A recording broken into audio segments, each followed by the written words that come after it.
கர்த்தராகிய இயேசு கிறிஸ்துவின் நாமத்தினால உங்களுக்கு சமாதானம் உண்டாகட்டும். உங்களை நான் வாழ்த்துகிறேன். கடந்த கிழமை ஆண்டுடைய வார்த்தைகளோடு பகிர்ந்து கொண்டிருந்தேன். கலாத்தியர் 3:11 நாங்கள் விசுவாசத்தினாலே நீதிமான்களாக்கப்படுகிறோம். நீதிமான் விசுவாசத்தினாலே பிழைத்துக் கொள்கிறான், கிரியைகளினால் அல்ல என்பதை குறித்து நான் உங்களோடு பேசியிருந்தேன். நியாயப்பிரமாணத்தின் கிரிகளினாலே ஒரு மனிதன் நீதிமானாக்கப்படுகிறதும் இல்லை, கிரிகளினால் ஒரு மனிதன் ரட்சிக்கப்படுகிறதில்லை. ரட்சிக்கப்படுவதற்கு கிரிகையின் அடிப்படையில் தேவன் நம்மை ரட்சிக்கவில்லை, நம்முடைய கிரியின் அடிப்படையில் தேவன் நம்மை ரட்சிக்கிறதில்லை. ஒரு மனிதன் ரட்சிக்கப்படுவதற்கு கிரிகை அவசியம் இல்லை. ஒரு மனிதன் ரட்சிக்கப்படுவது தேவனுடைய கிருபையினாலே. அப்படி ரட்சிக்கப்பட்டு தேவனுடைய பிள்ளையாய் நீதிமானாய் இருக்கிற ஒரு மனிதன் தொடர்ந்து பிழைத்துக் கொள்வதும் விசுவாசத்தினாலே, கிருபையினாலே, விசுவாசத்தின் மூலமே பிழைத்துக் கொள்ளுகிறான் என்பதை குறித்து நான் உங்களோடு பேசியிருந்தேன். காரணம், நாங்கள் இதை நன்கு புரிந்து கொள்ள போலும். ஒரு மனிதன் ரட்சிக்கப்படுவதும் நம்முடைய கிருபையினாலே, அதே போல கடைசி வரைக்கும் ஒரு மனிதன் பிழைத்துக் கொள்வதும் கிருபையினாலே, விசுவாசத்துக் கொண்டுதான் பிழைத்துக் கொள்கிறார். நம்முடைய கிரிகளின் அடிப்படையில் தேவன் நமக்கு ஒன்றை செய்கிறதில்லை. நம்முடைய கிரிகளின் அடிப்படையில் தேவன் நம்மை ரட்சிக்கிறதில்லை. நம்முடைய கிரிகள் நம்மை தேவனுக்கு முன்பதாக நீதிமானாக்க மாட்டாது. நியாயப்பிரமாணத்தின் கிரிகளினாலே, நியாயப்பிரமாணத்தில் சொல்லப்பட்டதான நல்ல கிரிகள், கட்டளைகள், 613 பிரமாணங்கள் ஒரு மனிதன் கடைபிடித்தாலும் ஒரு மனிதன் நீதிமானாக முடியாது. ஒரு மனிதன் நீதிமானாக்கப்படுவது இயேசு கிறிஸ்து பற்றும் விசுவாசத்தினாலும் இரத்தத்தினாலும் அல்லாமல் ஒரு மனிதன் வேறு எதனாலும் நீதிமானாக்கப்பட முடியாது. அப்படி நீதிமானாய் இருக்கிற மனிதன் தொடர்ந்து தன்னுடைய கிரிகளினாலேயா, கிருபையினாலே, விசுவாசத்தின் மூலம் பிழைத்துக் கொள்ளுகிறான் என்று சொன்னால், அவன் கிரிகளினால் அல்ல, கிருபையினாலே, விசுவாசத்தின் மூலமே பிழைத்துக் கொள்ளுகிறான் என்பதை நான் வலியுறுத்தி உங்களோடு பேசியிருந்தேன். நம்முடைய கிரிகள் நம்மை ரட்சிக்காது. நம்முடைய கிரிகளின் அடிப்படையில் தேவன் நமக்கு ஒன்று செய்கிறதில்லை. நாம் தவறுதலாக நம்முடைய கிரிகளை சார்ந்து கொள்கிறோம். நம்முடைய கிரிகள் மேல நம்பிக்கை கொள்கிறோம். நாம் செய்கிற கிரிகள் தான் நம்மை ரட்சிக்கிறது என்பதை நாம் தவறாய் புரிந்து கொண்டு நம்முடைய கிரிகளின் அடிப்படையில் தேவனை நோக்கி பார்க்க ஆரம்பிக்கிறோம். தேவன் நம்முடைய கிரிகளுக்கு தக்கதாக தேவன் நம்மை ரட்சிக்கிறவர் அல்ல.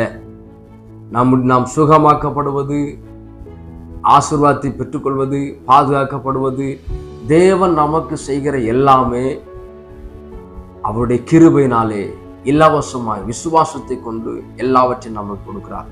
இந்த விசுவாசமும் கிறிஸ்து நமக்குள்ளே உண்டாக்குற ஒரு காரியம், தொடக்குகிற ஒரு காரியம் என்று வேதம் நமக்கு சொல்கிறது. நாங்கள் மரித்து போய் அக்கிரமங்களினாலும் பாவங்களினாலும் மரித்து போயிருந்த நம்மை அவரோடு கூட உயிர்ப்பித்து நமக்குள்ளே விசுவாசத்தை கொடுத்து, அந்த விசுவாசத்தின் மூலம் அவருடைய கிருபை கொண்டு நம்மை ரட்சித்து அவருடைய பிள்ளைகளாய் மறுபடியும் ஜெனிப்பித்திருக்கிறார் என்பதை வேதம் நமக்கு சொல்லுகிறது. ஆகவேதான் ஒருவனும் பெருமை பாராட்டாதபடிக்கு இவர்கள் கிரிகளினால் உண்டாகிறது அல்ல, கிருபையினால் உண்டாகிறது என்று பார்க்கிறோம். ஆகவே இதனுடைய கிருபை கிரிகையா கிருபையாண்டு கேட்டா, நாம் பிழைத்துக் கொள்வது, நாம் ஆசீர்வதிக்கப்படுவது, ரட்சிக்கப்படுவது எல்லாமே இதனுடைய கிருபையினால். கடைசி வரைக்கும் கிருபையை பற்றி கொள்ள கடவோம் என்று வேதம் நமக்கு சொல்லுது. ஆகவே இன்றைக்கு சிலர் இந்த கிருபையை தவறாய் புரிந்து கொள்கிறார்கள். அது சில உபதேசத்தின் அடிப்படையில் கிருபையை புரிந்து கொள்கிறார்கள். கிருபை என்பது கல்வினிசத்தினால் உருவாக்கப்பட்டது அல்ல. அந்த கல்வினிசம் என்பதே அது ஒரு மனிதனால் உருவாக்கப்பட்ட உபதேசமே தவிர, அந்த உபதேசத்தை வைத்து வேதத்தை பார்க்க கூடாது. வேதத்தை வைத்து அந்த உபதேசத்தை நாங்கள் சரி செய்து கொள்ள வேண்டும். கிருபை என்பது தேவனுடைய ஈவாய், தேவன் நமக்கு கொடுக்கிற ஒரு ஈவு. இந்த கிருபை குறித்து இன்றைக்கு அநேகர் தவறாய் புரிந்து கொள்கிறார்கள். இந்த கிருபை என்று சொல்லி சொன்ன உடனேயே அவங்க இது மனிதன் பாவம் செய்வதற்கான ஒரு லைசன்ஸை எடுத்துக் கொள்கிறாங்க. எப்படியும் வாழலாம், எல்லாம் செய்யலாம், கிருபை கிருபை கிருபை என்று சொல்லி. உண்மையை பரிசுத்த வேதாகமும் கிருபை குறித்து என்ன சொல்லுகிறது என்று பார்த்தோமா இருந்தால், நீங்கள் நியாயப்பிரமாணத்துக்கு உட்பற்றாமல் கிருபைக்கு உட்பட்டிருந்தால் பாவம் உங்களை மேற்கொள்ள மாட்டாது. அங்கு கவனிங்கள், ஒருவன் கிருபை என்று சொல்லிக்கொண்டு பாவம் செய்வதை குறித்து வேதம் சொல்லவில்லை. கிருபைக்குட்பட்டிருந்தால் பாவமே உங்களை மேற்கொள்ளாது. பரிசுத்த வேதாகமம் நாம சொல்லுகிற கிருபை பாவம் மேற்கொள்ளாது கிருபை. பாவத்திலிருந்து நம்ம விடுதலாக்குற கிருபை, பாவத்தை வேரோடு அழிக்கிறது நம்முடைய கிருபை. அதான் நியாயப்பிரமாணம் மோசையினால் உண்டானது, மோசை மூலம் கொடுக்கப்பட்டது. கிருபையும் சத்தியமும் இயேசு கிறிஸ்துவாக வந்தது, இயேசு கிறிஸ்துவினால் உண்டானது என்று இருக்கிறது.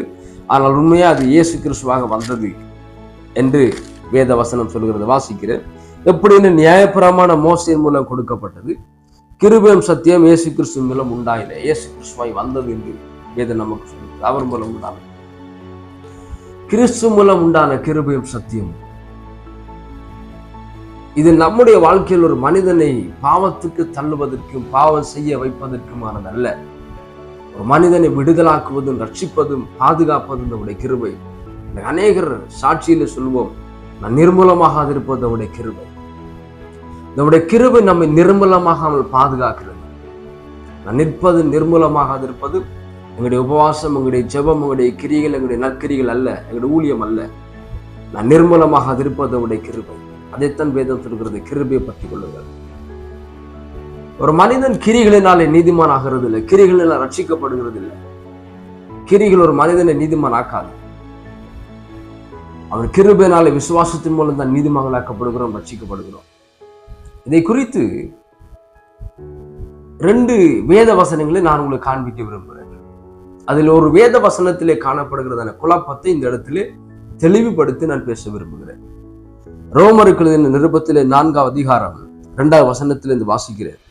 ஆபிரகாம் கிரிகளினாலோ நீதிமானாக்கப்பட்டான் ஆகில் மேன்மை பாராட்ட அவனுக்கு ஏது உண்டு, ஆகிலும் தேவனுக்கு முன்பாக மேன்மை பாராட்ட ஏதுவில்லை. ஆபிரகாம் கிரியைகளினாலோ நீதிமானாக்கப்பட்டான் ஆகில் மேன்மை பாராட்ட அவனுக்கு ஏது உண்டு. கிரிகளினால் அவன் நீதிமானாக்கப்பட்டிருந்தா அவன் மேன்மை பாராட்டுறதுக்கு ஏதாவது ஒரு காரியம் இருக்கும். ஆனா சொல்றார், மேன்மை பாராட்டுகிறதுக்கு எதுவும் இல்லை. வேத வாக்கியம் என்ன சொல்லுகிறது? ஆபிரகாம் தேவனை விசுவாசித்தான், அது அவனுக்கு நீதியாக எண்ணப்பட்டது என்று சொல்லுகிறது. ஆபிரகாம் தேவனை விசுவாசித்தான். கிரியை செய்கிறவனுக்கு வருகிற கூலி கிருபை என்று எண்ணப்படாமல் கடன் என்று எண்ணப்படும். ஒருவன் கிரியை செய்யாமல் பாவியை நீதிமானாக்கிறவிடத்தில் விசுவாசம் வைக்கிறவனாய் இருந்தால் அவனுடைய விசுவாசமே அவனுக்கு நீதியாக எண்ணப்படும். ஒருவன் கிரியை செய்யாமல் பாவியை நீதிமானாக்கிறவரிடத்தில், தீத்து 3ஆம் அதிகாரம் 5ஆம் வசனம் சொல்லுகிறது, உங்கள் நீதியின் கிரிகள் நிமித்தம் அவர் உங்களை ரட்சிக்கிறது இல்லை. 2 தீமோத்தேயு 1ஆம் அதிகாரம் 9ஆம் வசனத்தை நான் வாசித்து காண்பிக்கிறேன். 2 தீமோத்தேயுவில் அப்போஸ்தலன் பவுல் தெளிவா சொல்லுகிறார். 1ஆம் அதிகாரம் 9ஆம் வசனத்திலே, அவர் நம்முடைய கிரிகளின்படி நம்மை ரட்சிக்காமல், நம்முடைய கிரிகளின் அடிப்படையில் தேவன் நமக்கு ஒன்றை கொடுக்கிறது இல்லை, ரட்சிக்கிறது இல்லை. தேவன் ஆசீர்வதிப்பதும் பாதுகாப்பதும் விடுதலாக்குவதும் அவருடைய கிருபையினால். ரட்சிக்கப்படுவதற்கு கிரிகை அல்ல. ஆனா ஒரு மனிதன் ரட்சிக்கப்பட்ட பிறகு நான் நீதிமான இருக்கிறதுனால, தேவனுடைய பிள்ளையா இருக்கிறதுனால நற்கிரிகளை செய்கிறோம். இந்த நற்கிரிகளின் அடிப்படையில் தேவன் நம்மை ஆசீர்வதிக்க போறதில்லை. இந்த நற்கிரிகள் நாங்கள் தேவனுடைய பிள்ளைகளா இருக்கிறோம் என்பதை உலகத்துக்கு வெளிப்படுத்துகிறது. இடத்துல அப்போஸ்தலன் பவுல் ஆபிரகாமை குறித்து சொல்லுகிறார், அவன் கிரியை அல்லாமல் கிரியை செய்யாமல் பாவியை நீதிமானாக்கிற இடத்தில் விசுவாசம் வைக்கிறவனாய் இருந்தான். ஒருவன் ஆபிரகாம் நீதிமானாக்கப்பட்டது கிரிகளினால் அல்ல, கிருபையினாலே தான் நீதிமானாக்கப்பட்டான்.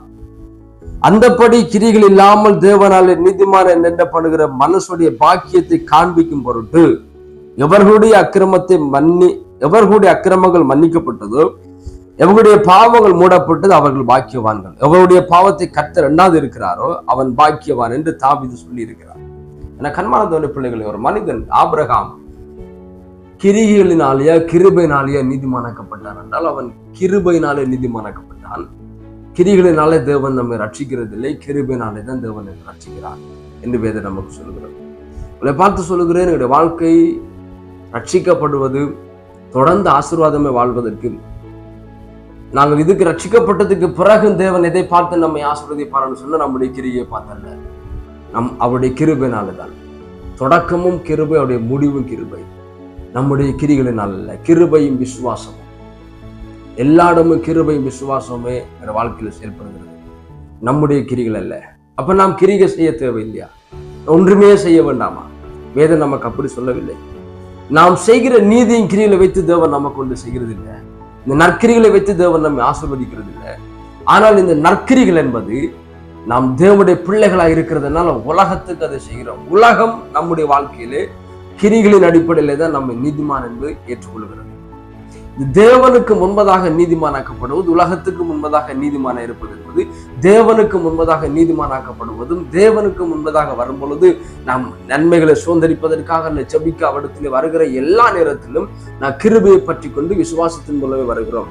தேவனுக்கு முன்பதாக ஒரு மனிதன் கிருபையினாலே தான் நீதிமானாக்கப்படுகிறான். ஆனா உலகத்துக்கு முன்பதாக ஒரு மனிதன் கிரிகளினாலே நீதிமானாக்கப்படுகிறான்.